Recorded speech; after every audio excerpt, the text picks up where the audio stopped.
আমায় ছিঁড়ে খাও হে শকুন, হে সীমান্তের শকুন, এক্ষুনি ছিঁড়ে খাও আমাকে, হে আটলান্টিকের ঈগল। শিগগির খুবলে খাও আমাকে, হে বৈকাল হ্রদের বাজ। আঁচড়ে কামড়ে ছিন্ন ভিন্ন করো আমাকে। আমার রক্তস্যে শুধু অসহায়ত্ব আর অভাব।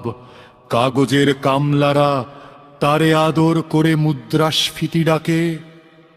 ঋণের চাপে নীল হয়ে যাচ্ছে আমার অনুচক্রিকা।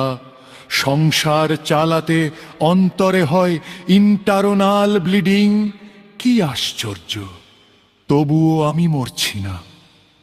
ওদিকে দোজখের ভয়ে আত্মহত্যা করবারও সাহস পাই না আমি। খোদাকে বললাম আমি মরতে চাই, তিনি বললেন বেঁচে আছো কে বলল? সহস্রাব উন্নয়নের সাক্ষী হিসেবে রাজা তোমাকে মমি করে রেখেছেন। বাজারে দীর্ঘশ্বাস ফেললে নাকি রাজ্যের ভীষণ বদনাম হয়, রাজারও মন খারাপ হয় খুব।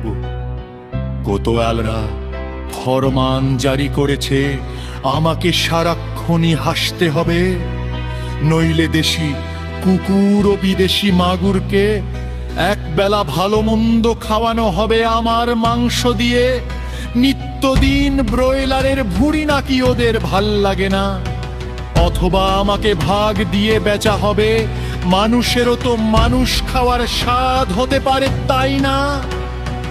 ভাগ্যিস তা বিদেশি সুপার ও সোপে বিকি হবে না, দেশি মানুষেরই তো হক বেশি আমাকে খাওয়ার। এ দোজখী যখন নিয়তি, তখন আমি উদাম হয়ে ডাকছি দুনিয়ার শ্রেষ্ঠ মাংসাশী বিহগদের, হে ঈগল চিল ও ভয়ঙ্কর বাজেরা, হে সাম্রাজ্যবাদী সাহসী শকুনিরা।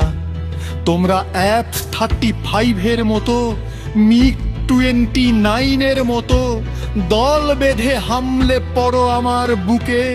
পালর মাম, থান, চক্ষু কলিজা, আজ সব তোমাদের গনিমতের মাল।